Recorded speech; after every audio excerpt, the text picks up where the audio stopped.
for me, I've settled on the fact that the the challenges and the way that being disabled have shaped my life have created this version of Sandie Roberts that I actually really like. And if it weren't for those things, then I wouldn't be this version of myself, and that would be a shame, because I actually think I'm pretty awesome. And cue you to agree with me right now, Mary. Absolutely. I'm Mary, I'm Trans Report's social media and communications executive, and I'm here with Sandie Roberts to talk all things disability pride. Thank you so much for joining today, Sandie. I'm really excited for this. Hi, Mary. Thanks for having me. We're going to be discussing the importance of carrying conversations around disability pride forwards, as well as the relationship between disability pride and inclusion. So let's kick things off. The first question I have for you, Sandie, is what does disability pride mean to you? Okay, well, I think this is really interesting because it means something very different to me today than what it did 5 years ago when I became a full-time wheelchair user, and definitely something different to what it did when I was a first-time wheelchair user, which is when I was 15. So that's very, very like decades ago. So I think a word that summarizes that up is complicated. I think that my relationship with being proud to be disabled is really complicated. It's not as simple as taking ownership of that word and being proud of it, because it hasn't always been the case.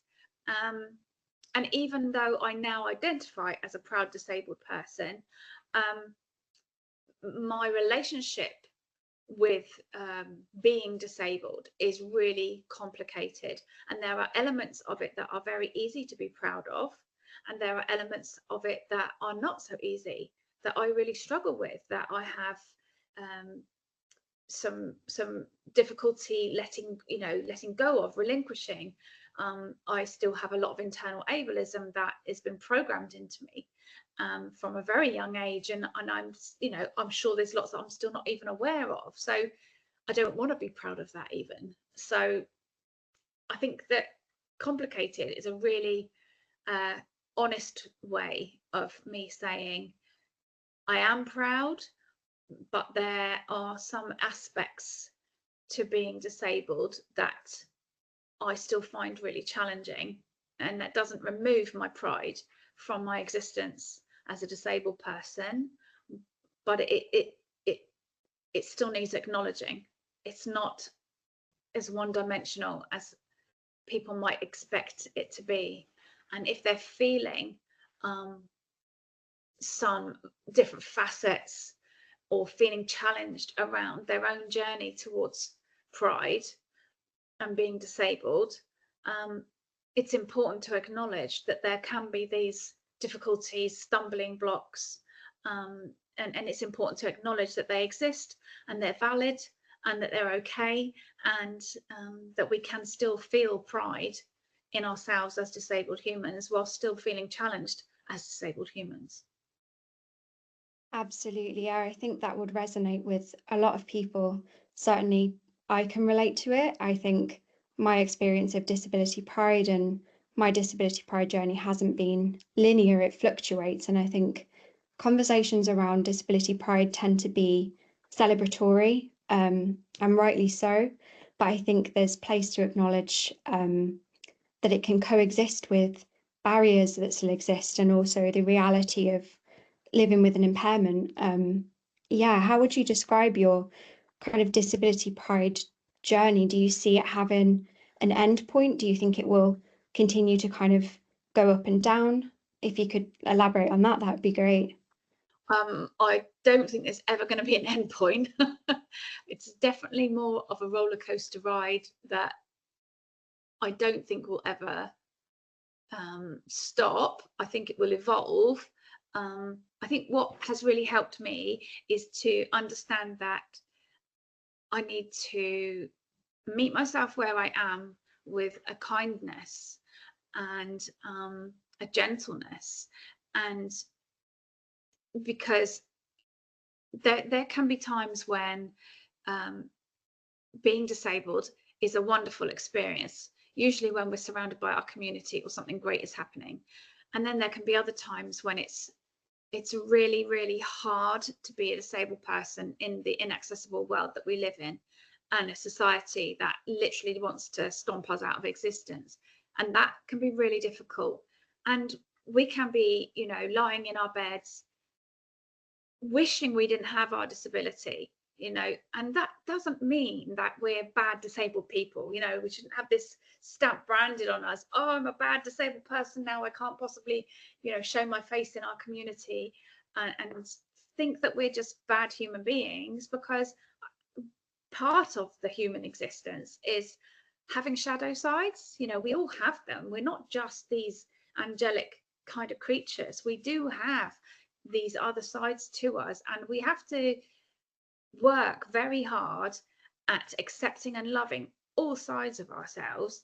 And that's primarily what I've been doing this year, is kind of like meeting myself where I am.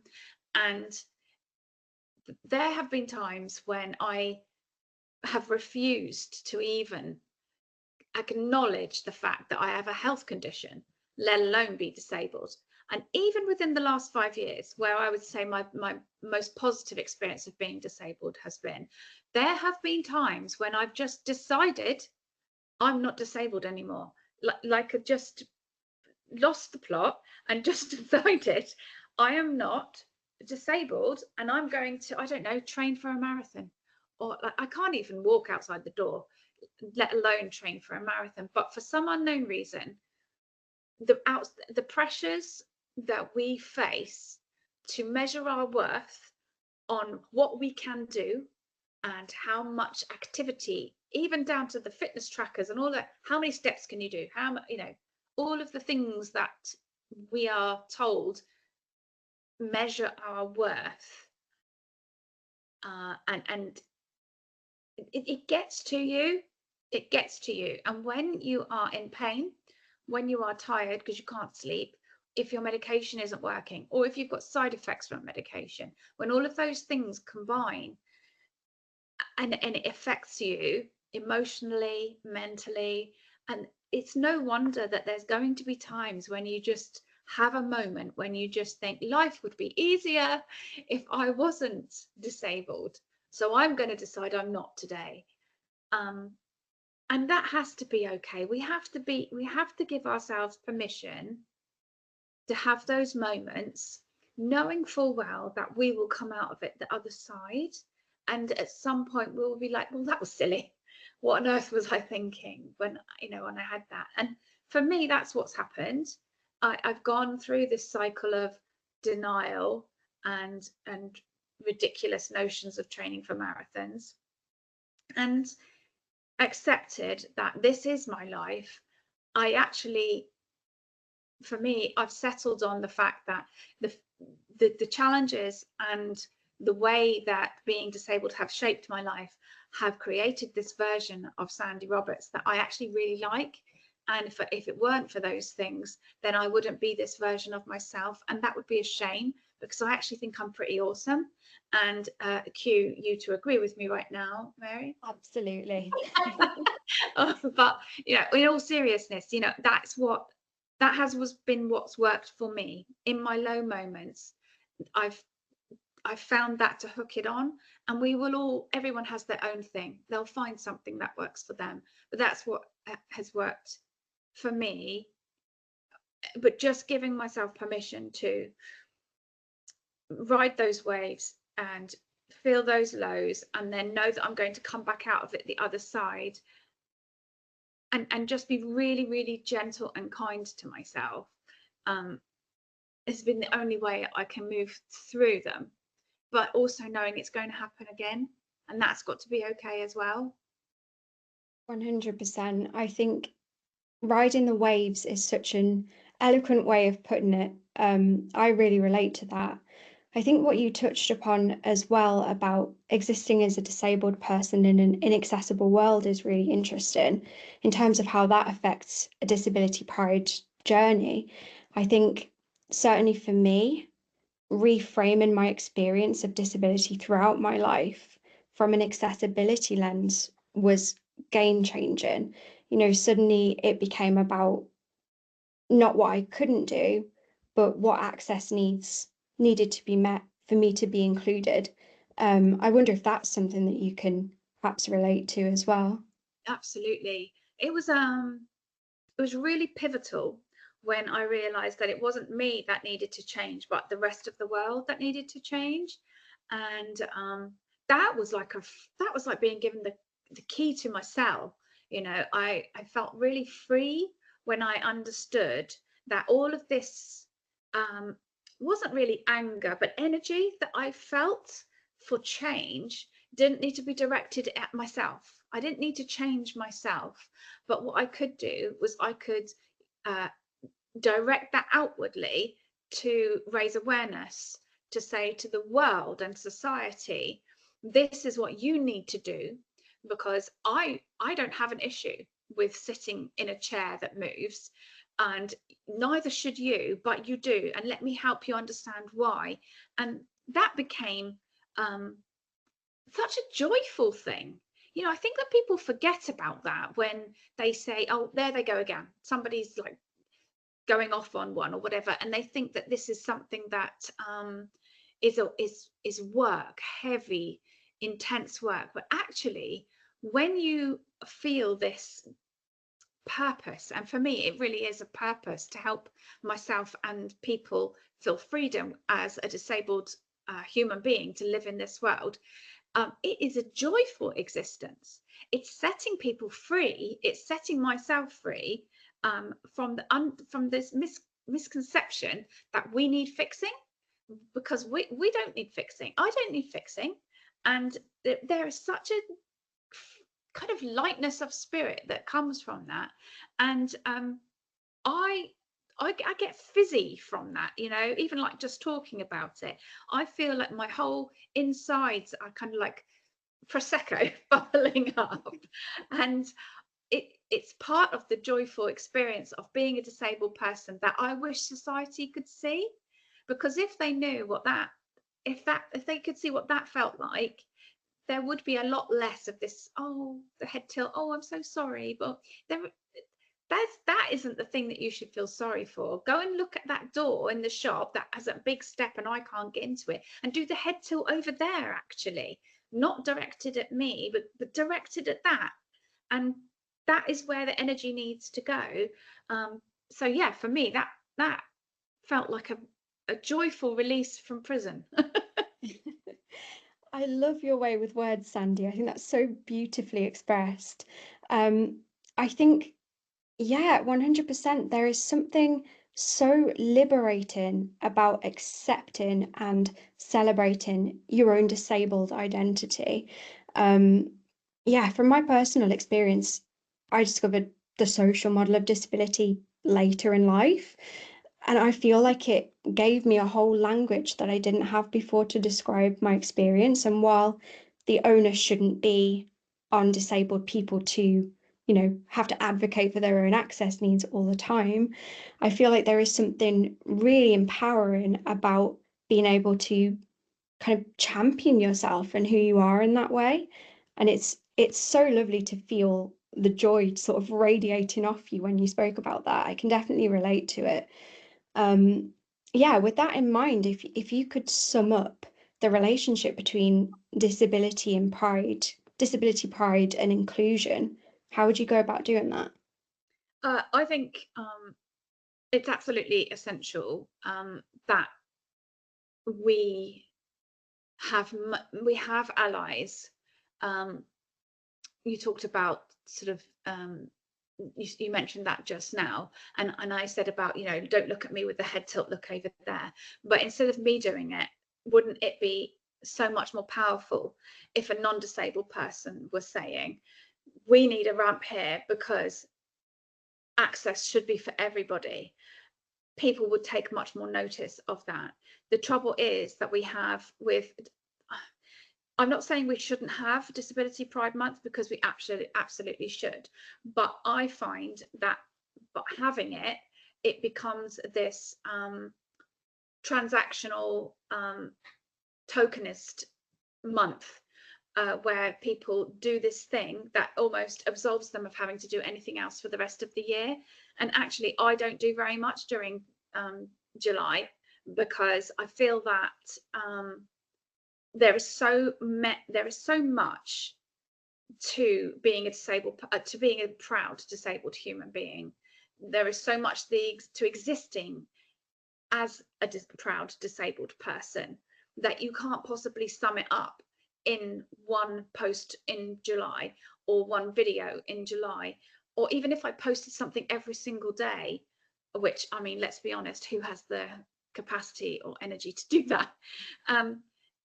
Because it's the rest of the year that actually shows what a proud disabled person does and exists like. It's showing up when I'm filming in my bed and I can't lift my head off the pillow because I've been to a concert the day before or the week before, and this is the first time I've been able to speak, and I'm proud of myself for doing that. It's putting makeup on, and I might not have been able to get dressed, but I've had a new lip gloss, and it makes me feel happy and it brings me joy. It might be, look, I've met somebody in real life and it's taken me 5 years to meet them, but here I am and I'm meeting them.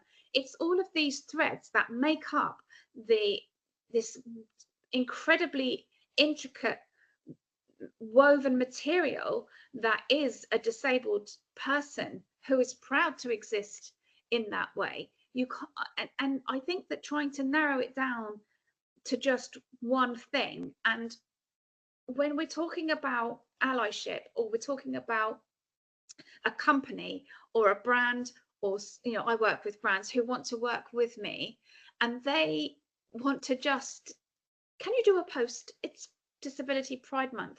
It's almost laughable, because what you actually need is a relationship with disabled people, all different shapes, sizes, colors, every kind of existence of disabled person that is showing up for them throughout all the types of existences, including the ones when you can't get out of bed, including the ones where you can't feed yourself, including the ones where you can't breathe for yourself, bath yourself, go to the toilet for yourself. All of those are valid, proud existences that need to be shown, need to be highlighted for society to destigmatize them, to take the fear away from them, to say this is how we live, and that's okay. There's nothing to be scared of, because there is joy in that existence. We're still breathing, we're still here, we still have something to contribute to society. We still bring joy to ourselves, to our friends, to our families. We still have so much worth to contribute to society, and we can't just do that in one post, in 1 month, through one little tiny video that's 15 seconds long. It's through intimate relationships that are built up, that show trust, that are long-standing, that take away the curtain that is hiding the reality of how we live, and that will eventually, over time, stop this othering of the disabled community and the non-disabled community, because we are the same. It's just that the people that are not disabled are just not disabled yet. It's just time that separates us. Absolutely. I think, I don't know the statistic off the top of my head, but most people are going to experience disability at some point in their lives. I think that transparency that you've spoken about is really essential. And I also completely agree with you, what you said about, rejecting tokenism and purple washing. It's not good enough, frankly, to just talk about lived experience in 1 month of the year, because lived experience is not confined to July. It's relevant throughout the year. So I think it's really essential from a business perspective as well. I think there is an organizational shift happening. I think perspectives are shifting away from tick box culture towards more like an authentic drive to be inclusive.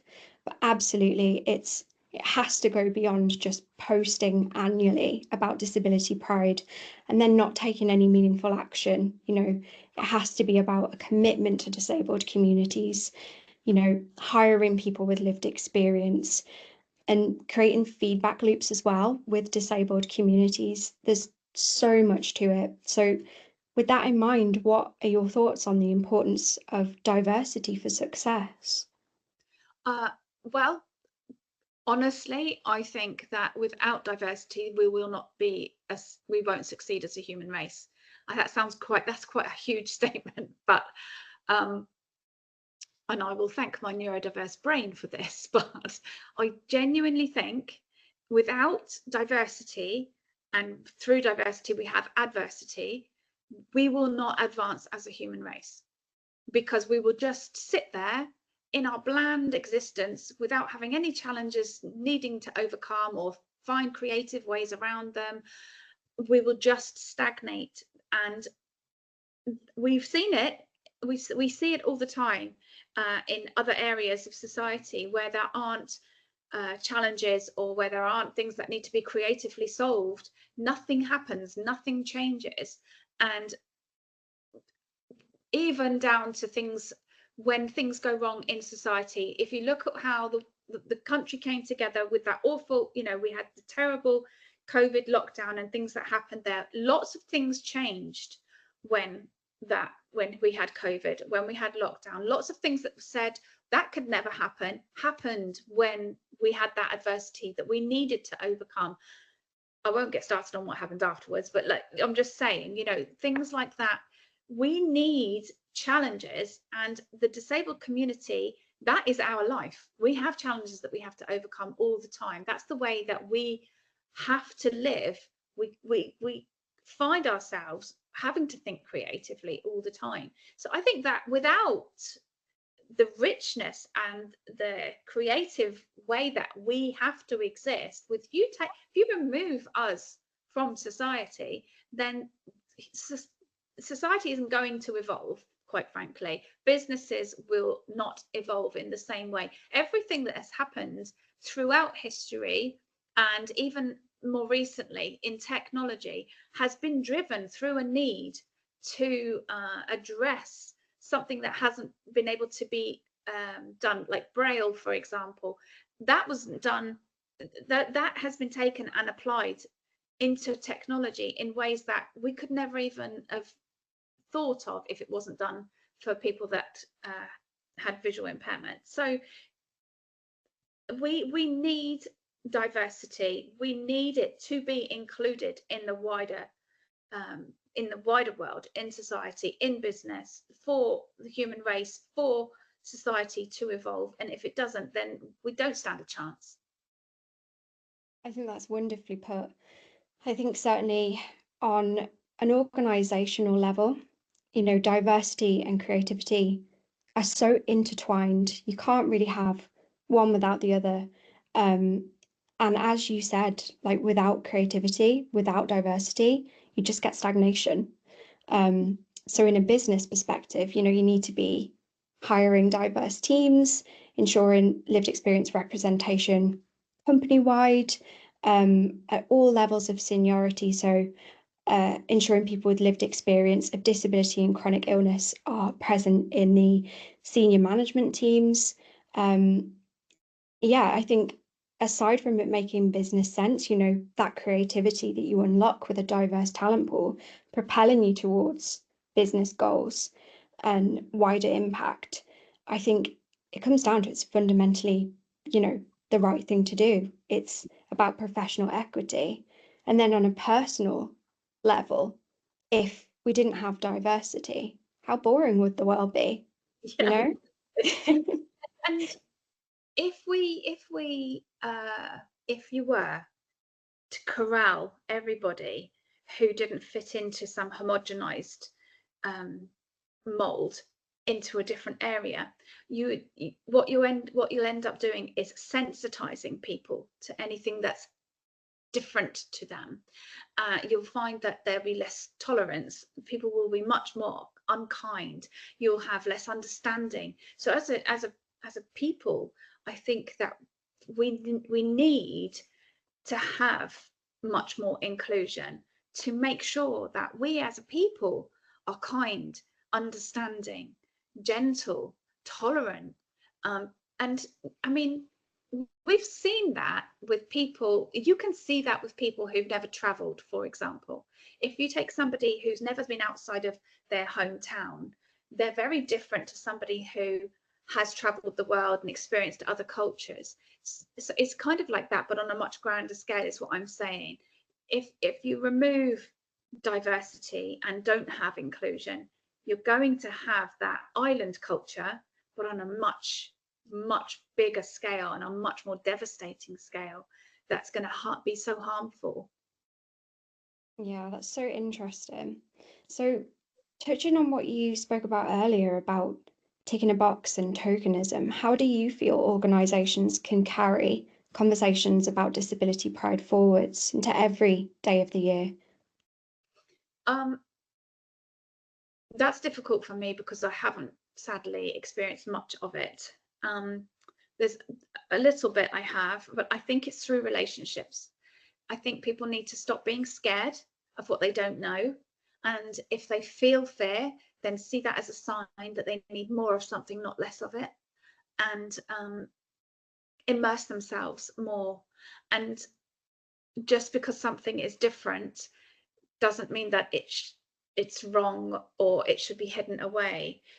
If you're feeling that, oh, I'm not really sure as a business, I'm not really sure if that's right for our audience, then that probably means that it's more needed than ever. And the more that we pander to a customer base that is sensitive to seeing disabled people in all our glorious way, in all our glorious forms, then the worse this world is going to be. I think that there are companies who are being bold with their statements and the way that they are trying to be inclusive. It's not anywhere near like I would like it to be seen. I don't understand the reasons why. It's not like we don't have the spending power. The purple pound is infamous. So I think it comes down to fear.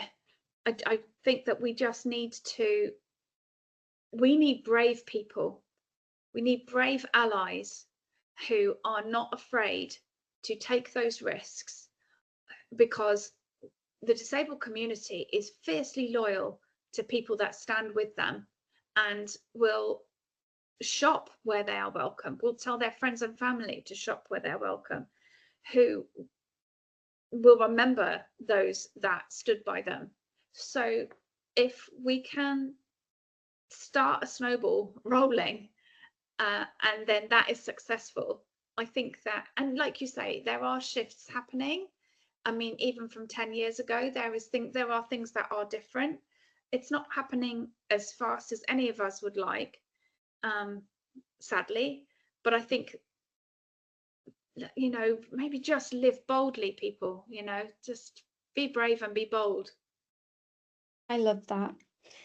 I think you're absolutely right. And I think it's a responsibility as well to ensure that you start an accessibility journey.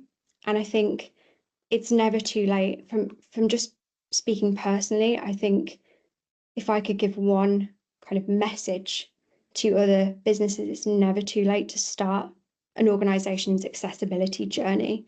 And if you're afraid of getting it wrong, as you said, ask, just create those feedback loops. At Trans Report, we work with our accessibility panel. And I think it's about getting the fundamentals right as well, getting a really strong framework in place for inclusion. So having a guaranteed interview scheme for disabled applicants, as I've mentioned previously, hiring people with lived experience, but also then going beyond that and ensuring, that you're a disability confident employer, but that you're also cultivating an atmosphere and a work environment where everybody can thrive. So having like a flexible work policy, having a reasonable adjustments passport, I think these are all really important things. And as you said, then once you start that, you can kind of create a snowball and you can keep making progress and exploring other avenues for inclusion. Yeah. Absolutely. So amazing. If you could sum up then why this whole conversation has been important before we wrap up, why is it important that we talk about disability pride outside of Disability Pride Month? What's one message that you'd like to share? God, that's really hard because I talk a lot. I Be as think detailed as you like, Sandie, don't worry. No pressure. um, I think that we need to remove the idea that disability pride is about one moment in time, and understand that disability pride is a complex, multifaceted experience that weaves its way through humanity. And it is not just for people who are disabled, it's for actually possibly just as much, if not more so, for the non-disabled person, because not just because they may be disabled, they will be disabled if they're lucky enough to live long enough, not just because of that, but because of all of the ways that disabled people can enrich the human race and society, as we've talked about. And what a better world that we can have if this world was made more accessible and just a better place for the disabled person to live in.